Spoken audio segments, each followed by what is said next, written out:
Hey guys, we are today we're going to be looking at a couple of big things. First, we want to look at the kind of big picture of where we are in the story of Exodus, and then we want to focus in on a symbol that God gives of his presence to his people. And so I'm going to start sharing my screen, and we are going to dive right in together. So let's see here. Let's see if I can find what we're looking for. All right, here we go. So right here, let's start with the big picture of what God is up to. We remember from last video, last session, that God is making a covenant with his people. He wants them to be a specific kind of people. He wants them to be his people. And so he's giving them these 10 commandments, these guidelines for the kind of people they're to be, putting God first and loving their neighbor, how they will be the kind of people that are different than all the other people around them. No longer will circumcision only be the symbol of them being set apart as children of Abraham, but now they are heirs of the kind of lifestyle God would have them to live and lead, to show they are different than all other people. And that's what the 10 Commandments offer them. The 10 Commandments will then be spelled out in a totality of about 613 other specific laws, repeated in multiple different ways through the book of Exodus and Leviticus. Exodus, Leviticus, and Deuteronomy. And ultimately, they are showing this is how, with being people who are flawed and failures, we will maintain a standard with God and seeking forgiveness when we do fail, and how then ultimately we will treat people that we live with and people around us. So here's the story that we have right now. Moses has gone up on the mountain. The priests have gone, the leaders have gone up on the mountain, and for 40 days, they're there in God's presence. During that 40 days, they're getting clarity on how they're to worship and how they will become this people. And so God gives Moses instructions on how to lead. And then while they're up on the mountain for 40 days, the people get restless. Where are our leaders? We know what that feels like, don't we? We know what it feels like to say, hey, you've interrupted my rhythm while you're here. Things are going well, but you're gone. What's going to fill this void? And so they immediately break the covenant promise they made when they said, yes, that sounds good. It sounds good to be different. You've been good to us. Immediately they say to Aaron, build us a golden calf. Something like what we saw back in Egypt. Build us a golden calf so that we have a God present with us.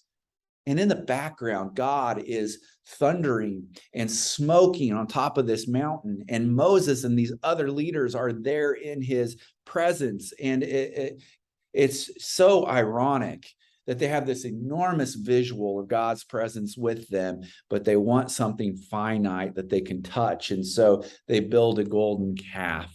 Moses comes down and is frankly quite furious. God says, I'm done. Wipe these people out. And Moses prays, actually speaks to God's character, which we should spend a lot of time talking about, but we won't today. God, you are gracious, you are kind, you're merciful, you're long-suffering. God, don't kill them now. I mean, after all, it breaks your covenant, God. So remember your covenant. And so God spares them. And Moses goes down, smashes the 10 Commandments, these tablets that God had etched with his own finger, and then destroys the golden calf. And then a reality is this: there are always consequences for sin, and we need to know this. Imagine with me for just a moment how terrifying this scene must have been. The Levites, the ones who will be priests, kill 3,000 people. Let's just imagine for a moment why. The why is to say we can't have this kind of contagious, idolatrous mentality amongst us. So we have to wipe it out. We have to eradicate this sickness from our midst, because that's not the kind of people we are. And after all, remember what God did back in Egypt. Well, then there's a picture here that there is a plague that breaks out and more people die. And then Moses goes up and spends another 40 days and nights on Mount Sinai praying, and God again gives the 10 Commandments. Moses comes down and he is just radiant with God's presence, and the people can't even look at him. And there then begins to complete the tabernacle and involves the people in building this tabernacle, bringing offerings and gifts. And so they build the tabernacle and set up the priesthood. These people will help instruct them, the Torah. They'll become Torah teachers. They will begin to be keepers and guiders of, we're going to be this kind of people. And so they build the tabernacle, and then ultimately we're going to see God comes down and rests on this tabernacle. The point of the priesthood and the tabernacle is this, is that God is in the very center. No longer is he far, far away, but instead God is in the center of everything we do. And so everywhere the Israelites go, the tabernacle will be set up right in the center, and they will then, all 12 tribes, encamp around the center of God's presence. And Moses is going to then consecrate these priests who will help guide again the ritual of making this Israelite people different than all the people around them. And so we then get symbolism within the tabernacle that I want to talk about just briefly. The most important place in the tabernacle is going to be the place we call the Holy of Holies. And it's this smaller inner sanctum within this temple structure that's built.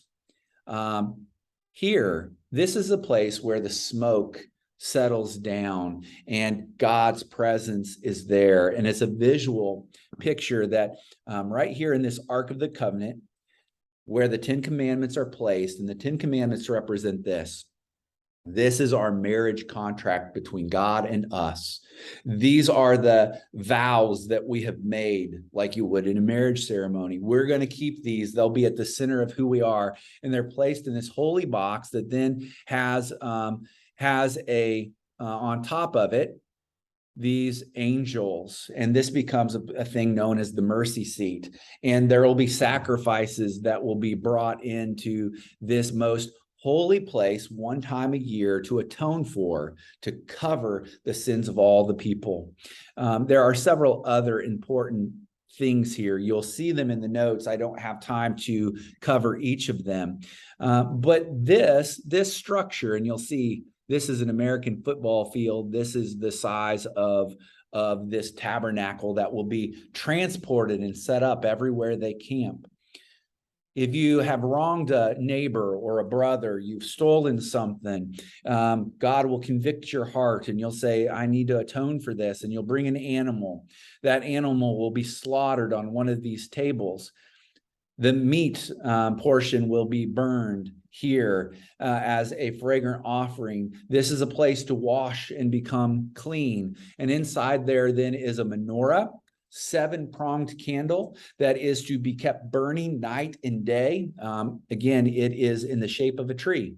It is in the shape of the tree of life. It's representation going all the way back to the Garden of Eden. I'll say this, that the whole temple tabernacle setting here is a picture of the Garden of Eden, of returning to this place where God's presence is with us, and this big curtain on the inside that separates the outer temple where priests can go and maintain the items that are here. And again, you're going to read that. A good place is in the OTS book. I encourage you to pick that up, and I put the page numbers down here. I'd encourage you to start at page 62.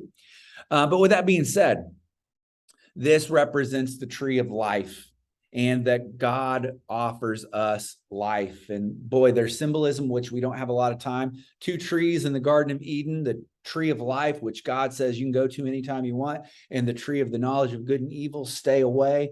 Adam and Eve fall in to this trap of God doesn't mean what he says. He doesn't really want to give you life over here. He's hiding something from you here. And they give into that temptation. This is a picture of restoring that garden walk with God. And so because people mess up, there is a system of offerings that will be put in place. And Leviticus really spells this out. There are 5 different types of offerings. You can look at those in detail, page 64 through 66. There's a burnt offering, a sin offering, a guilt offering. These all cover up specific sins that are committed. And then there are some celebration, thank you offerings, grain, and an offering of peace. And this then ties us in the 2 books, Exodus and Leviticus, together. Exodus chapter 40 is a great place to go to see about God's character. But we're going to see kind of something established here. And this is the last thing I want to set up today in the big overview, the survey. The golden calf that happened in the kind of middle of this story is representation of what is going to be called idolatry from here on out. The idea of worshiping or seeking for the presence of God or some other kind of God by worshiping an object or an affection. But an idol is really this: anything that we put our affections on over and above God, anything that takes us from God and putting God in the center, like the Tabernacle is calling us to. And we're going to see the Israelites falling into this pattern of God calling them back to his presence, of sinning and being then restored and going through these exiles and these problems. And there's this pattern that just keeps on happening. But in the midst of it all, the tabernacle and the offering system point to Jesus, that God's presence is not going to be in some tent. Instead, it's going to be come to us and atone for us in the presence of Jesus himself. And that is just the most important thing that we can get, that this is all pointing to Jesus will be the ultimate sacrifice for our sins, and that he is the one who lives a life and he becomes the atoning sacrifice for us.